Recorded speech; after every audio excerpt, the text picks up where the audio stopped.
สบายดีเนาะพบกันอีกครั้งเนาะกับคลิปทางการเกม BC ลุงพะบางเนาะมื้อนี้เนาะเราจะมาแนะนำเนาะเกี่ยวกับโปรแกรมเนาะการติดตั้งโปรแกรมและหน้าต่างเนาะการนำใช้เบื้องต้นเนาะของโปรแกรมตัวนี้ SketchUp Pro 2014เนาะดังที่ทุกคนรู้แล้วเนาะว่าโปรแกรมแต่แบบมีหลายตัวเนาะแต่ SketchUp Pro ก็เป็นโปรแกรมหนึ่งที่ยอดนิยมเช่นเดียวกันเนาะดังรูปภาพที่เห็นในหน้าจอนี้นะล้วนแล้วแต่แมนโปรแกรม SketchUp เนาะแต้มเนาะแล้วเรนเดอร์ด้วยโปรแกรม Village เนาะVillage ซึ่งเป็นโปรแกรมเสริมของมันนะเราจะไปรู้จักเกี่ยวกับโปรแกรมกันเลยเนาะในครั้งนี้แม่นเราจะมารีวิวเนาะการติดตั้งโปรแกรม SketchUp Pro 2014ตัวนี้เนาะบางทีเห็นแล้วเนาะว่าอยู่ในรูปภาพนี่เนาะรูปภาพอาคารบ่เนาะที่แต้มนะนี่แม่นล้วนแต่ใช้โปรแกรม SketchUp เนาะในการแต้มมันขึ้นมาเนาะเส้นอาคารลักษณะแบบนี้เนาะเป็นหลังเนาะใช้ SketchUp แต้มใดเนาะเส้นแบบนี้เนาะเป็นโปรแกรมแต้มแบบเนาะที่ฝ่ายเรียนด้านสถาปัตยกรรมเนาะหรือตกแต่งภายในเนาะนิยมนำใช้เนาะหรือจะเฮ็ดเป็นรูปแบบเส้นอย่างนี้ก็ได้เนาะโอเคเราจะไปรู้จักเกี่ยวกับหน้าต่างกันเลยเนาะอยู่ที่ห้านเรามีตั้งแต่2012 2014เนาะตัว2015ก็มีเนาะแต่เราบ่มีวิเลย์เนาะสำหรับ2015ดังนั้นเราจะมารีวิวแต่ตัว2014เนาะเนื่องจากว่ามันมีวิเลย์มาพร้อมเนาะในที่ห้านเราค่ายก็จะมีตัวนี้เนาะเป็น2012เนาะจะเป็น SketchUp Pro V8 เนาะตัวนี้เป็นตัวรุ่นเก่าเนาะมีวิเลย์แล้วมีโปรแกรมเสริมเนาะเช่นแบบซูโพเดียมเนาะทวายเรนเดอร์บ่เนาะวิเลย์อาร์ติเซียนเนี่ยเนาะพวกนี้เป็นตัวเสริมเนาะส่วนตัวนี้แมนเวอร์ชัน2013เนาะจะเป็น SketchUp Pro 2013เนาะซึ่งในที่นี้ก็มีวิเลย์เช่นเดียวกันเนาะมีวิเลย์เวอร์ชัน2เนาะแล้วก็ลังติกโปรแกรมนี้เสริมเนาะมีหลายตัวเนาะที่เราเห็นกันนี่เนาะแต่ตัวที่เราจะมาสาธิตกันติดตั้งเป็นตัวนี้เนาะ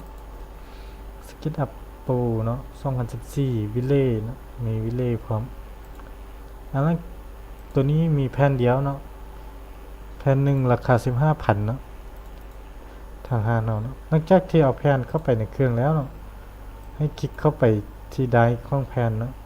ผมก็จะเห็นว่ามีตัวแถมเนาะ2012 2013 มารวมกันในนี้ในหนึ่งเนาะตัวโปรแกรม SketchUp เนาะตัวนี้มัน2014เนาะแล้วมีวิเลย์สำหรับ2014เนาะ2ตัวนี้เนาะเลือกใส่ได้เนาะ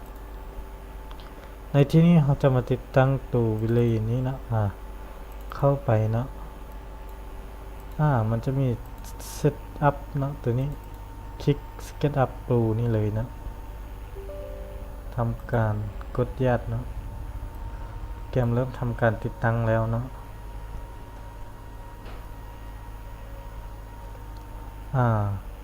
ขึ้นมาแล้วเลือก Next ที่ Next เนาะคลิกที่ Accept Next ในที่นี้จะลงไปที่ไดร์ เนาะ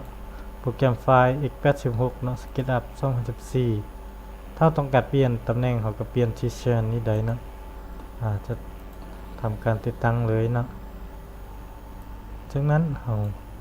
มาเบิ่งเกี่ยวกับโปรแกรมวิเลย์ของมันเนาะมี2ตัวเนาะตัวนี้เนาะตัวหนึ่งแล้วอีกตัวหนึ่งเป็นตัวนี้เนาะมีแพทพร้อมเนาะคล้ายคือกันโอเคเราจะลงตัวนี้เนาะคลิกมาด้านข้างเนาะโปรแกรมตัวนี้สำเร็จแล้วเนาะมันมีอยู่3ไฟล์เนาะปรากฏขึ้นมาสินี่เนาะให้เรากลับไปที่ตัววิเลย์และตัว SketchUp เนาะมันมีตัวลงนี้ฉะนั้นมันมีแคปอยู่ในนี้เนาะ3อันสำหรับ3ตัวนี้เนาะตัวที่1มัน Layout ก็จะทำการคลิกขั้ว Open Location File เนาะแล้วปรับเป็น List Copy เนาะ Layout ตัวนี้มาแพสใส่จุดนี้เนาะก็สำเร็จ เกี่ยวกับโปรแกรม Layout เนาะส่วนโปรแกรม SketchUp ก็ปฏิบัติเช่นเดียวกันเนาะให้กับ SketchUp นี้แพทใส่นี้นะ Continue เนาะ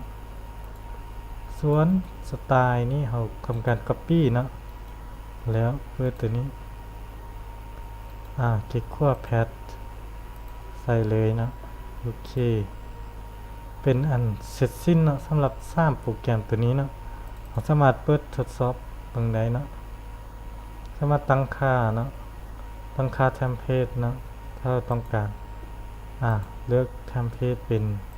matter สีอะไรนะ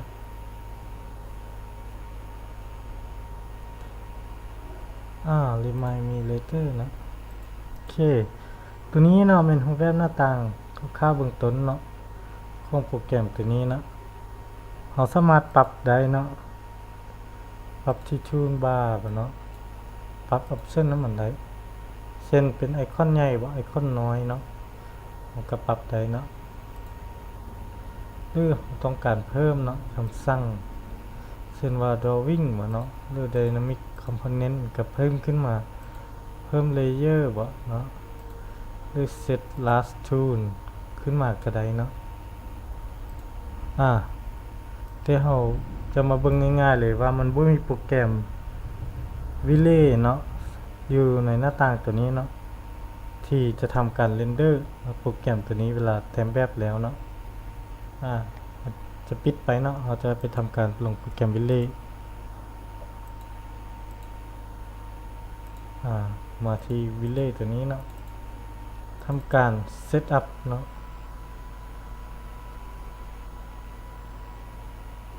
รอท่าแป๊บหนึ่งเนาะ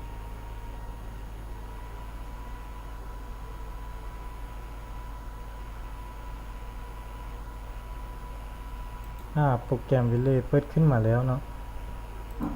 ทำการติดตั้งให้ทำการคลิก accept นะแล้วก็ next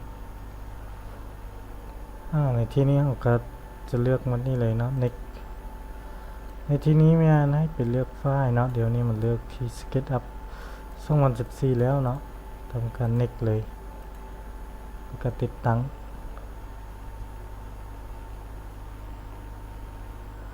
รอถ้าจนสำเร็จเนาะมันจะมีแพทนะคำสั่งแพทตัวนี้ทำการ copy ก่อนเลยเนาะ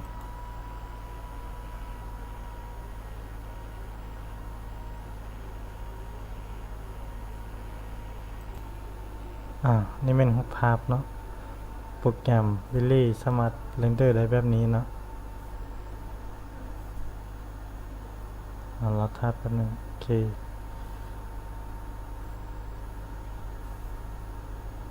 กำลังโปรแกรม Microsoft Visual 2005 เนาะตัวนี้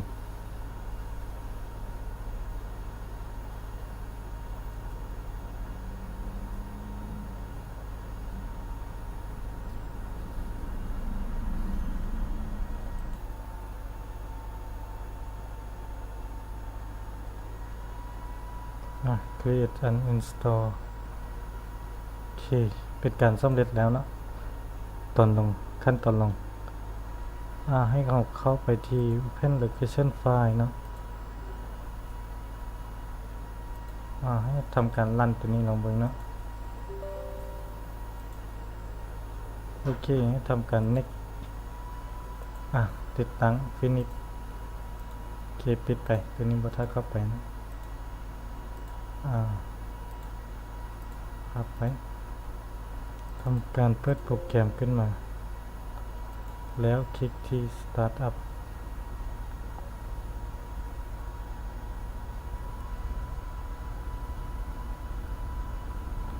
แล้วถ้าโอเค accept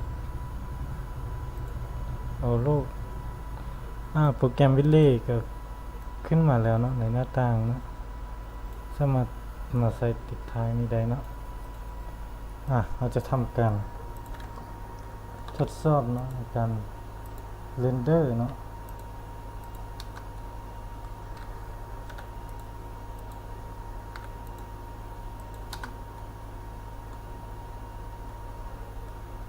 ในลักษณะแบบนี้นะ ก่อนอื่นให้ตั้งค่าก่อนเนาะเช่นว่าตั้งค่าเอาพุทเป็นอยู่1,600กับ1,200เนาะหน้าต่างมันแล้วบ่ทำการปรับยังไงเรนเดอร์เลยเนาะเรนเดอร์เบื้องต้นเนาะ